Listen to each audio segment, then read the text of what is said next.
Divine greetings and gratitude. Welcome to the Saturn archives. If you're new here, my name is Nuna. I am the poet, the seer, the writer, the witch, the wise woman of the Saturn archives. Welcome to your new spiritual safe haven. And if you are returning, hey fam, welcome back to our sacred space. I'm always honored, excited, and elated to be in your presence. And if you're listening to this on the podcast, welcome back to another podcast episode. I am super excited to be reading you guys some poetry tonight, because that is what we're going to be getting into. I feel like this video is long overdue, because if you scroll back and you binge watch any of my videos, you know that I've been doing reading after reading after reading and prophecy and just things that have been more catered to my intuition, divine guidance from spirit, and things like that. But I don't very often come on here to share my poetry, and I feel like spirit is guiding me to change that drastically. And the reason is because I'm not only known for being an intuitive, I'm not only known for making predictions, I'm not only known for doing astrology or reading astrology and things like that, and also having the Ethereum that I once called an apothecary that I now call an Ethereum because I want to do things my way and because I'm a little bit of a rule breaker.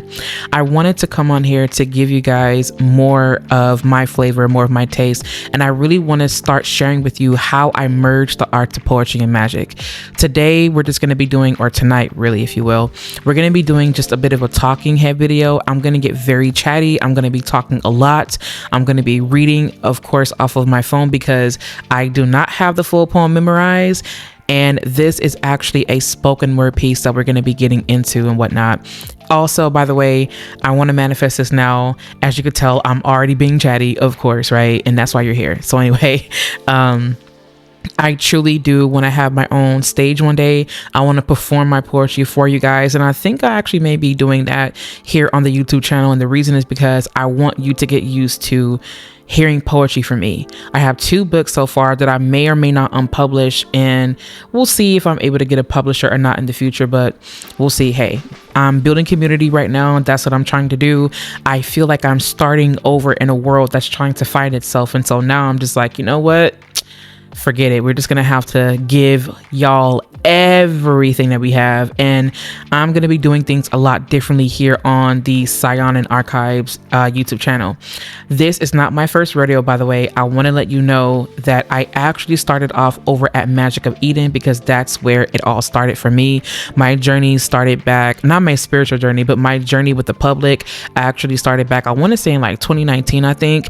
But the spiritual journey has been well over 10 years. It's been a while now, and I don't want to get too deeply into that. I just want to let you guys know again that I have been on this journey for a while. In fact, I've actually been a seer and a an avid dreamer since I was in like elementary school. I always had the gift of prophecy, which is, you know, being able to prophesize and also deliver certain messages and whatnot through my intuition. I also have a very strong intuition, and I also have a strong capacity to dream things. I also have a capacity to tell the future via dreams and whatnot, and also work with my intuition using tarot, astrology, and other forms of divination and things like that. And I don't very often come on here to show the poetic side because I'm so used to training myself with my intuition or training myself to use my intuition, and I feel like I kind of lag it, or I kind of lack those videos where I actually do share my poetry. Now, I do have videos in the past where others have read my poetry and things like that, but I feel like spirit is calling me more to embrace more of the poetic aspect, because that in itself is a part of magic. If you guys don't know this about me by now, I truly do believe that you have the power to manifest using art.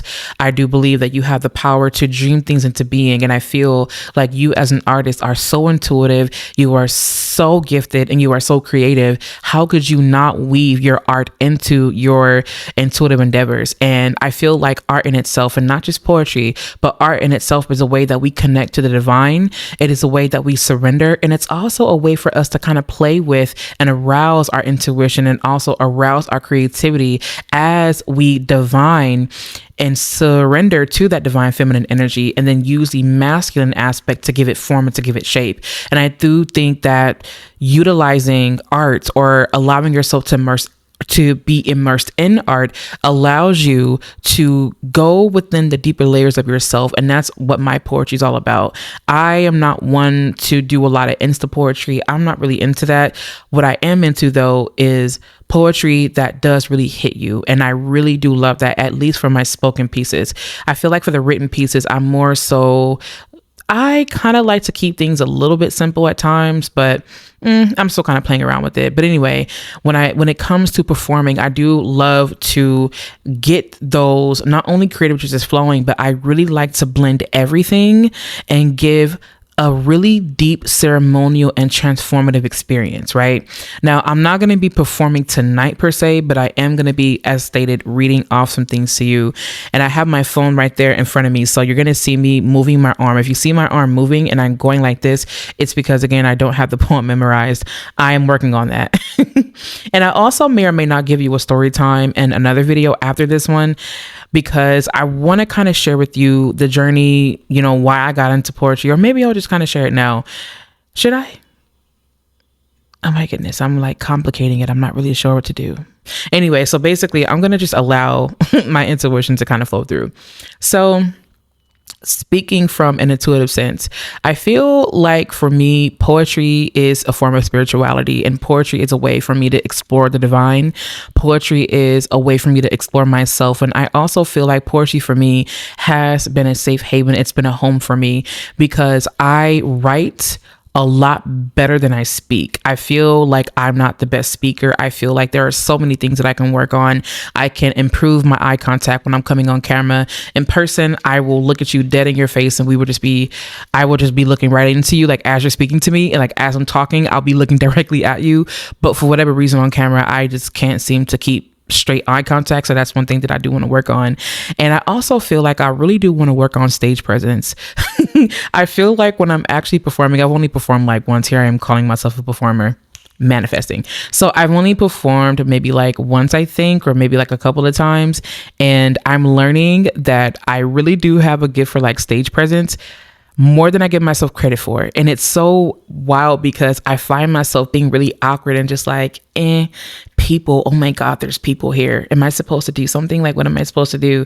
Okay, so my memory card was full and I had to stop so that I can clear some space, which really does suck because I feel like I think I was making the point, but I can't really remember. But anyway, so I'm learning that the divine truly, really does want me in a space where it wants me to share more. And I'm being serious right now. I know that I went from playing to being serious, but seriously, I feel like the divine really does want me to be a lot more serious and to take myself a lot more seriously when it comes to sharing my poetry, because I feel like the niche that I have is so unique and different that I feel like and I want you guys to understand something here. I'm not trying to be arrogant or cocky. There are so many people, so many amazing poets who have their own niche and who do things the way that they do them. And I feel like that is so brilliant. And I feel like that is so amazing. What I want to say is that I am someone whose path is so unique. And there's so many things that kind of go into my poetry that it almost kind of makes it like in a realm of its own. Like you do have poets who fall into certain categories. And I don't like to do that because I don't like to really box anyone in. But I'll just say like aesthetic or vibe, right? It's like there's artists who have like a very certain vibe to it and, to their work and whatnot, and then you can kind of compare them to other people and things like that, which is great, fine, whatever. But I feel like mine is just so different and like unique, and I'm not saying that to make myself stand out and be better than anyone else. In fact, for a long time I actually felt very insecure about it because I felt like I could never really be a part of something that was so amazing because of how different my path was, because I know that I'm a seer, because I know that I'm meant to be very ancestral and awaken those ancestral codes within myself and also within other people, and have a path where I can help people return home to themselves and things like that in a divinely feminine way. Like I have my own path that I'm developing that is so deeply intuitive that you can master on your own and that you can master yourself. I've got certain rituals and rites and whatnot that I want to share with the world, and I feel like all of that weaves into poetry. And I feel like poetry for me is a gateway. It's a gateway where I'm able to explore again myself, but also the collective. And I'm able to see the collective and allow them to know that they have a home and that they're safe to be themselves and things like that. And that's what makes the path so unique for me. And again, as stated, I was so insecure about that because I'm like, how do I even bring this on camera on YouTube? Like, who's going to watch this? Who's going to care? And for a long time, I fought myself on it. And I feel like this is where I have to be real, raw, honest, and transparent. At the very beginning of my journey, I felt like I had to only show the intuitive part of myself because I felt like I had a point to prove. And I was so unhappy, despite the fact that I was able to, make prophecies and give people messages and whatnot and predict their future and things like that, not fortune telling, right? But actually predicting their future and giving them practical steps and guidance and having them and helping them through their ceremonies and their rituals and helping them using tarot and things like that. I felt like I had a point to prove. I felt like I had to show that part of myself because otherwise people would not take me seriously. Like, who was this poet coming up here? Like, who she thinks she is, And so I felt like I pushed it off to the side a lot, but I felt like I was so unhappy. And it took me a really long time to realize that you can have all of it if you share and give all of it, but you have to spend time with it. And that's one thing that I want to say that I really do love. And maybe that's something that someone else needed to hear right now, is that if you yourself are feeling lost right now, then what you want to do is you want to trust yourself to know that what you have right now immediately available to you, magician card vibes, whatever you have immediately available to you is the very thing that you are meant to use that can change the trajectory of your own life as well as someone else's. Not that you're trying to change someone else's life, but the mere fact that you are trusting yourself to be the magic, and you share that magic, whether it be through a pen or a pencil or your voice or dance or skating or whatever it may be. I feel like that is the divine letting you know that that's something that you can share, because this world is in a space where it's trying to find itself again. It's chaotic because it's trying to figure out, how do we solve this complex mathematical problem or equation so that we can get it to make sense? And I feel like that's what's happening in the world right now. But I feel like people are lost on what to do because they're trying to make it make sense. And that was something that I have to say, you guys, was that I truly had to understand that not everything is going to make sense immediately. And that's the beauty of it, because art can be very messy. Art reveals the mess. Art reveals the chaos, but it's so amazing. And when you devote yourself, the word is devotional. When you devote yourself to that path, or when you devote yourself to that art, or when you devote yourself to that craft, what happens is that not only do you explore more about yourself, but you're able to unfold your multidimensionality and share that with the world so that the world can expand its consciousness, so that the world can expand and the world can expand its heart space. And remember that we're all going home together. And that's so beautiful to me, because I feel like I myself was lost. Despite the fact that I was helping people find their way, I somehow couldn't find my own way. But the reason was because I wasn't actively giving this other aspect of myself to you. And I don't want to say that I regret it, but I do want to say that now is the time.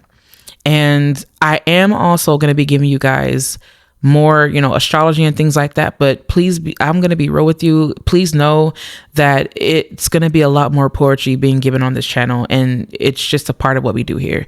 Even if it's just, it's part of what we're going to be doing here. And even if it's just a couple of minutes of me reading a poem to you with no explanation, I'm going to allow that to be that. And maybe and I believe I did this maybe like once or twice, where I read out of my book and whatnot.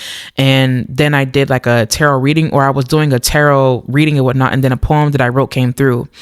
And we're going to be doing a lot more of that, because that's just simply what we're here to do. And if you've listened to this so far, or, by this far, I want to say thank you, because I do know that sometimes when it comes to these types of videos, I do know that people click out. So if you're still listening to this, leave me down your favorite emoji down in the comment section, because it's so funny that I kind of want to say this, and then again, I kind of don't, but I feel like I kind of have to. I don't know why I feel like I kind of have to. I think the reason why is because I need to be a lot more relatable, and my way of being relatable is like being real, honest, and raw. And so I kind of have to say this. Wait, what was I going to say? I was going to say that for a long time, for a long time. I didn't feel like I was good enough to even do this. And I feel like I already said that, but just in case I didn't feel like I was good enough. I didn't feel like I was beautiful enough. I didn't feel like people wanted to see me. And that's what I was going to get at.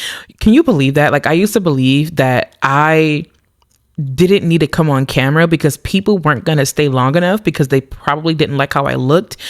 And it was just so irrational because, like, now that I'm sitting here, I'm just like, why would I think that? And the reason is because of certain things that happened in the past and whatnot, and, childhood and adults and kids and things of that nature. I think I talked about that over on my other YouTube channel. I'm not really sure if I'm going to link it here. I may or may not link it, but I have a really long history with people making fun of me because of how I looked and things like that. And, whatever else they were making fun of me because, and, I learned at a very early age that people who look like me just don't deserve a spot in the spotlight. So I am unlearning, I am deconditioning, and I'm allowing myself to just say, you know what? I am okay and I am safe to share these things with my soul tribe. I am safe to share this aspect of me because I feel like my journey and my experience is not just about me, it's also about others. And if I'm not sharing that aspect of me, I feel like I'm just not showing up to my fullest capacity. And I feel like I am in a space in my life now, and I hope that you are as well, where you are learning that it is okay for you to share your full capacity. And I feel like that's exactly where we're headed now in our lives and in this reality. And with that also does come, for whatever reason, Spirit is telling me to talk about this. I'm hearing things right now. So what I'm hearing is that some of you are in a space where your friend groups, and this has been coming up a lot, friend groups and relationships, for some of y'all, they are rapidly ending, and you're seeing parts of people that you did not know existed, and you are seeing parts of people that they've been hiding from you, and it's been coming out in their behaviors. It's been coming out in their mannerisms. Like, some people have gotten so comfortable to where they only want to be in their shadow because they feel that you are that space where they can only be that shadow. And you're just like, you know what? No, I'm not going to do that, because while I am all about integration, I'm not about projection. And there's a difference between you projecting and you actually, integrating your shadow. And I feel like you guys are noticing the patterns and behaviors that people have been showing. And so now you're deciding to just kind of break away from that. No matter how much the grieving hurts, you would rather get through the grieving than stay with someone who makes you feel like you're not worth anything. So yes, that's what that was about. I'm not really sure why that came through, but maybe someone needed to hear it. Now, I want to go ahead and move on to the next segment. And what we're going to be talking about is the Ethereum. I do not want to leave out the Ethereum. And the reason why I don't is because that played, and it still does play, a major role in healing and the expansion of my consciousness, as well as manifestation. Oh my goodness. When I tell you that creating the apothecary, or in this case, Ethereum, was life-changing for me. Oh my goodness. As a Taurus rising, listen, honey, I love oils. I love bath salts. I love it all. I love things that are tangible. I love flowers. I love herbs. Like, I love things that are tangible, but I also like to ground myself in it because I feel like home. Like, I feel like, even though like I wear like a lot of black and things like that, like I have a gothic undertone and things like that, I still very much do love herbs. I love plants. I love flowers. Like, I have this plant directly next to me, and I'm just like, it's like damn near touching my face, but I don't care because I just love it. Like, I love having plants all around me. I love being in nature. I like being barefoot. Like, these are things that really do help to ground me.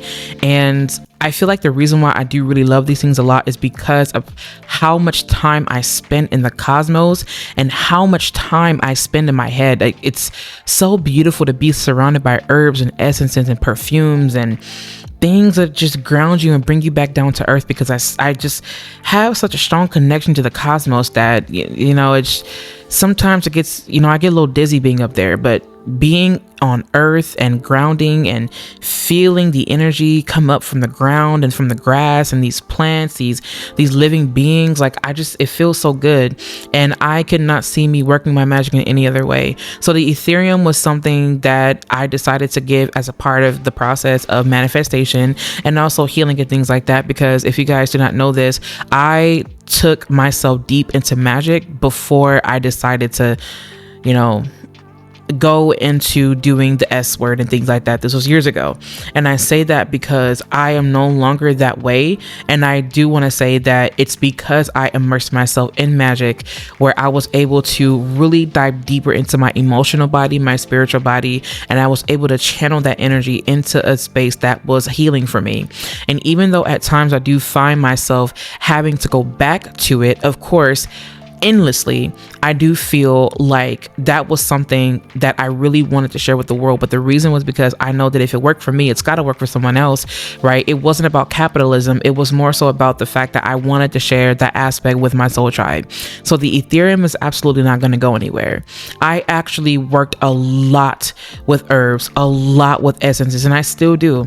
I still do study. I still do practice. I still do work with magic behind the scenes. And also I do talk to my plants. Yeah, I'm that crazy person you will find talking to their plants, right? Like I draw inspiration from the wisdom that they give me. Like I have poems that I've written, right, by being inspired by nature. And I love that, because when you commune with nature and you really do give to nature and you receive from her, I feel like it does help you to receive and to give and whatnot, and also to give and take and to surrender and to control certain things that happen in your life, even though you really don't, you can't control anything but your actions. But it gives you some form of control, knowing that you don't have the power to do everything, but you can do anything you set your mind to, given the power that you have. And I feel like working with herbs has taught me a valuable lesson about surrender, about wisdom, about being quiet, about talking, right?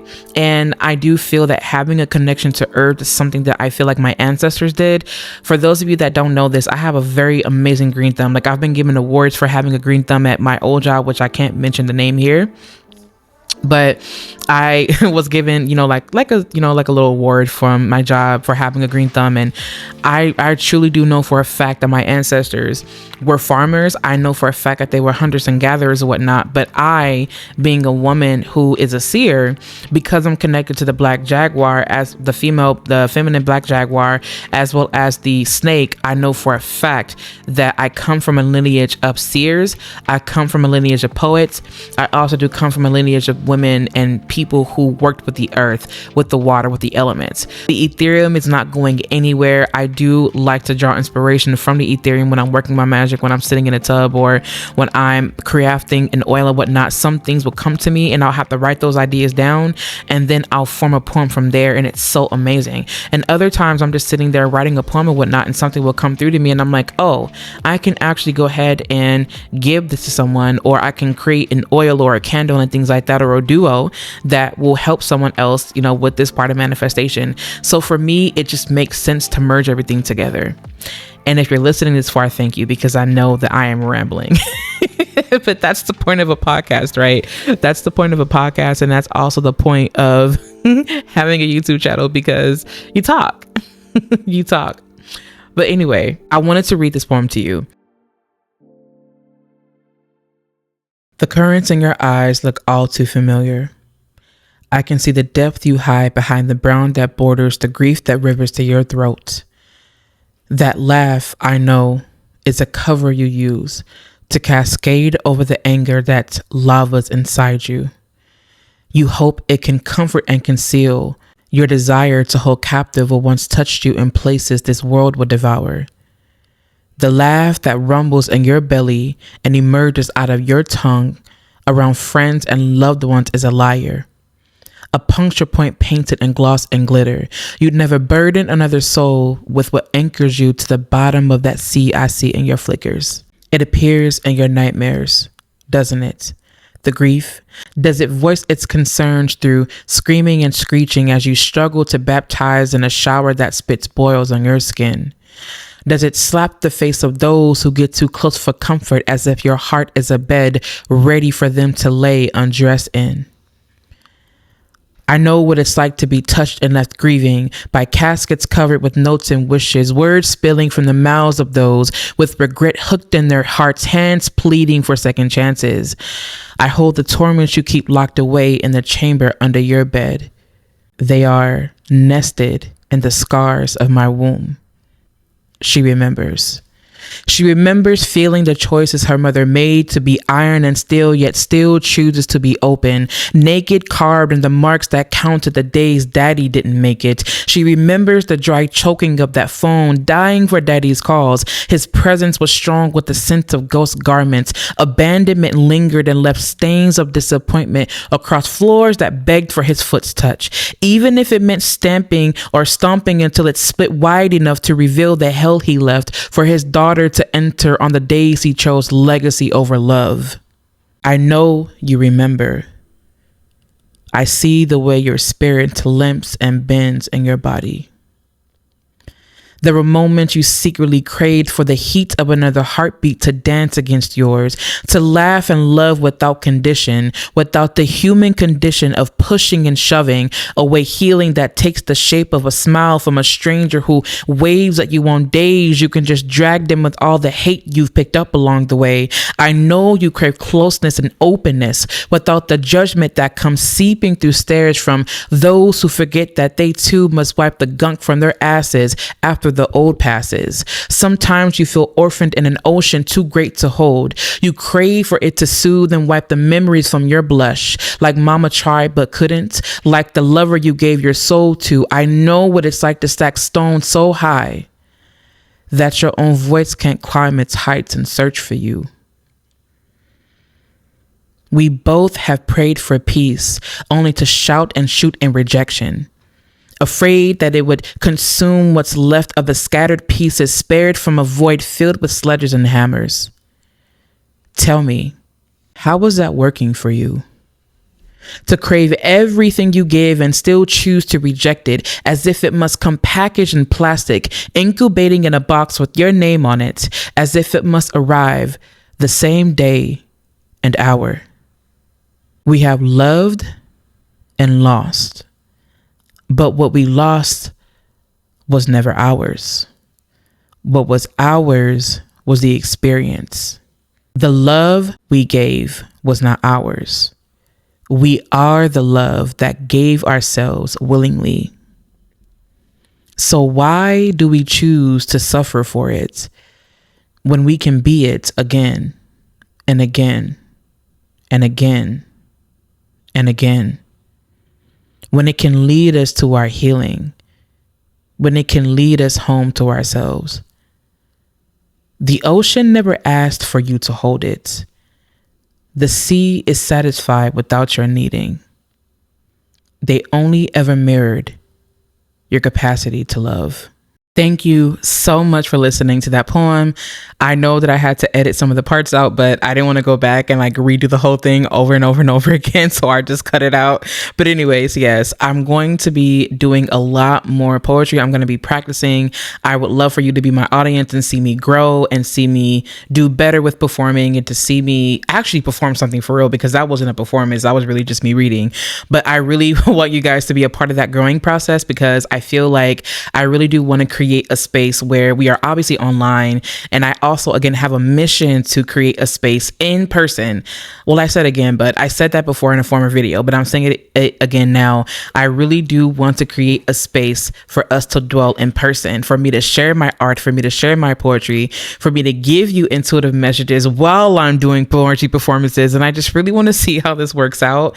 And it's not even just the fact that I want to see this work out. I just want this to be a part of our devotion, a part of our ritual, a part of our ceremony, where I come on here and like I said, I just share poetry with you. And I really feel like I want to do that because it just feels so authentic. So if you guys want to read that poem, it's actually available on Substack. It's free, obviously. You can read that. And I may or may not be including it in a book that I'm writing. I'm not really sure exactly which way I want to go with it. I know in that book, I do want to put a couple of performative pieces in it. I'm not really sure. We'll see what happens. But that poem, as well as others, are available on Substack, where you can read it for free, of course, for your charge. I will not charge you for anything because I don't even like that term charge. But anyway, I'm here to talk about that. Yes, the poem, as well as other things, are available there. I also would like to invite you to subscribe to this YouTube channel, because I'm going to be doing a lot more of that as stated. And I would love for you to check out the Ethereum, because that is also another space place where I work my magic, of course, and I give you offerings and devotions and things like that because I really just love it. It's just a part of what I do. That's what I'm here for. No, it's not a brand. I don't see it as a brand. I just see it as an extension of my love, my gratitude, my wisdom, and also my life experience and my magical experience. And so I'm here to share that with you as well. It's available. I'll make sure to keep all the links or place all the links down in the comment section, of course. And I'm going to be also writing some essays and I'm going to be sharing with you as well. They will be on my website when I do start to upload them. And also, by the way, I would love for you guys to check out the website because I do have a space available where we can do it together. I'm going to be doing videos behind the scenes that I won't give to the collective here on YouTube because some of the things that I do talk about, I feel like I just would rather keep that stuff private and protected and safe and sacred on our private platform and whatnot. So I will also be doing that. So yes, if there is anything else that I have for you, I'll make sure to leave that in another video. I'll also make sure to leave that in the next podcast episode. Thank you all so very much for listening to me ramble, listening to me talk, and also listening to that poem. I hope that you enjoyed it. I hope that you liked listening to it at least. And I'm going to get better at it. I promise. I'm going to get better. Well, yeah, if there's nothing else, I love you and I'll catch you in my next video and I'll catch y'all on the next podcast episode.